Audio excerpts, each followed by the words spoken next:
श्री कृष्णा, राधे राधे, श्री हरिदास। स्वागत है आप सभी का मार्गशीर्ष माह के शुक्ल पक्ष की एकादशी को मोक्षदा एकादशी कहा जाता है।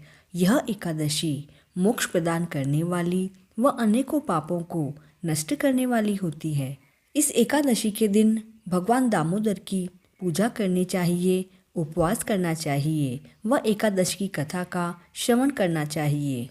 क्या आपको पता है, इसी मोक्षदा एकादशी के दिन एक विशेष प्रसंग हुआ था जिसे उसके घटित होने के 5000 वर्ष से भी अधिक समय होने के बाद भी हम गर्वपूर्वक स्मरण करते हैं, और वह प्रसंग है भगवद गीता का ज्ञान। हाँ जी, मोक्षदा एकादशी वही पवित्र दिन है जब भगवान श्री कृष्ण ने कुरुक्षेत्र की युद्ध भूमि पर अर्जुन को भगवद गीता सुनाई थी। इसीलिए इसे गीता जयंती के नाम से भी जाना जाता है।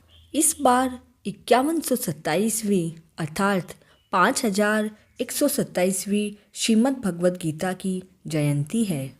इस दिन हमें संपूर्ण गीता का पठन करना चाहिए व भगवद गीता श्रेष्ठ ब्राह्मणों को दान देनी चाहिए। तो आइए अब श्रवण करते हैं मोक्षदा एकादशी की व्रत कथा का। एक बार कुंती पुत्र अर्जुन ने श्री कृष्ण से पूछा, हे केशव, मार्गशीर्ष माह के शुक्ल पक्ष में कौन सी एकादशी आती है व उसका क्या महत्व है, और उस दिन श्री हरि के किस विग्रह की आराधना होती है। भगवान श्री कृष्ण के ऐसे प्रेम वचनों से कहने लगे, हे राजन, आपकी यह जिज्ञासा मंगलकारी है और यह आपको तीनों लोकों में यश दिलवाएगी।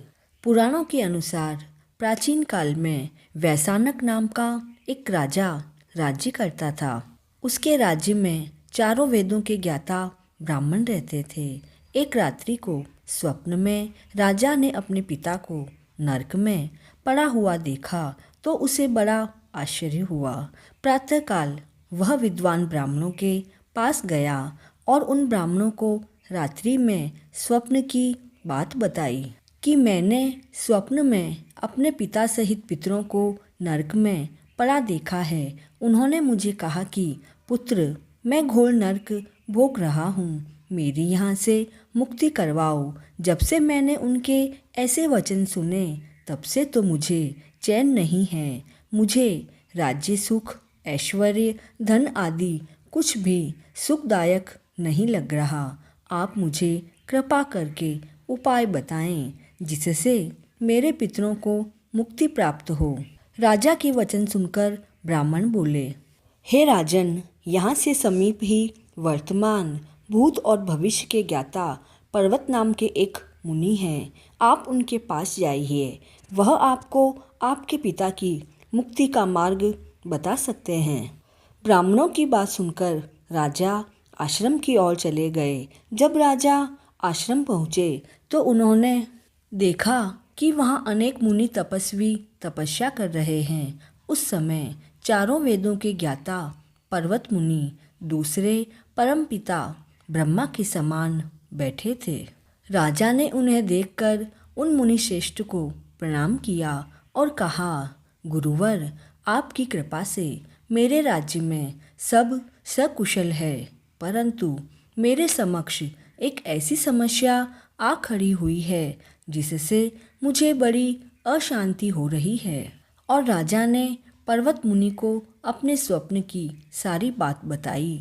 पर्वत मुनि ने कुछ समय के लिए अपने नेत्र बंद कर लिए और फिर बोले, हे राजन, मैंने योग बल से तुम्हारे पिता के सारे कुकर्मों को देख लिया है। उन्होंने पूर्व जन्म में कामातुर होकर अपनी दूसरी रानी को ऋतुदान नहीं दिया।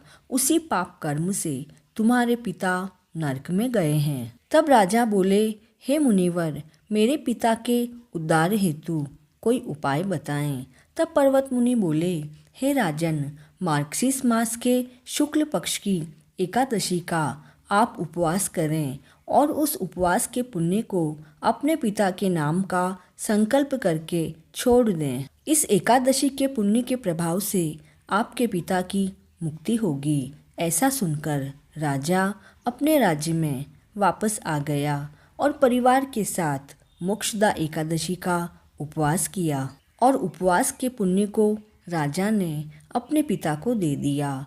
उस पुण्य के प्रभाव से राजा के पिता को मुक्ति मिली और वे स्वर्ग में प्रस्थान करते हुए अपने पुत्र से बोले, हे पुत्र, तेरा कल्याण हो, और स्वर्ग को चले गए। हे अर्जुन, जो मनुष्य मार्गशीर्ष मास के शुक्ल पक्ष की एकादशी को व्रत करते हैं उनके सारे पाप नष्ट हो जाते हैं और अंत में वे स्वर्गलोक पाते हैं। इस व्रत से उत्तम और मोक्ष प्रदान करने वाला कोई दूसरा व्रत नहीं है। इस कथा को सुनने व पढ़ने से अनंत फल मिलता है। यह व्रत मोक्ष देने वाला चिंतामणि के समान है, जिसके व्रत करने वाले की सभी मनोकामनाएं पूर्ण होती है। मोक्षदा एकादशी की यह कथा पिता के प्रति भक्ति और दूसरों के लिए पुण्य अर्पित करने की अनुपम गाथा है। इस एकादशी का व्रत केवल व्रत करने वाले प्राणी का ही नहीं बल्कि उसके पितरों का भी भला करता है। अपने किसी सगे सहोदर, मित्र, बंधु को भी इस व्रत का फल अर्पण करने से उसके भी पापों व क्लेशों का नाश हो जाता है। जो साधक माता पिता में ईश्वर को देखते हैं, भगवान विष्णु की असीम अनुकंपा से उनकी समस्त कामनाओं की सिद्धि होती है। 24 एकादशी का व्रत करने वाले वैष्णव जन के इस बार का फलाहार बादाम रहेगा। एकादशी के दिन ओम नमो भगवते वासुदेवाय मंत्र का जाप करके अपनी एकादशी को सफल बनाएं। ठाकुर जी हम सभी के मनोरथ सिद्ध करे, इसी मंगल कामना के साथ जय श्री कृष्णा। मोक्ष प्रदान करने वाली इस मोक्षदा एकादशी की व्रत कथा को अधिक से अधिक शेयर करें और चैनल पर नए हैं तो please like, share and subscribe this channel.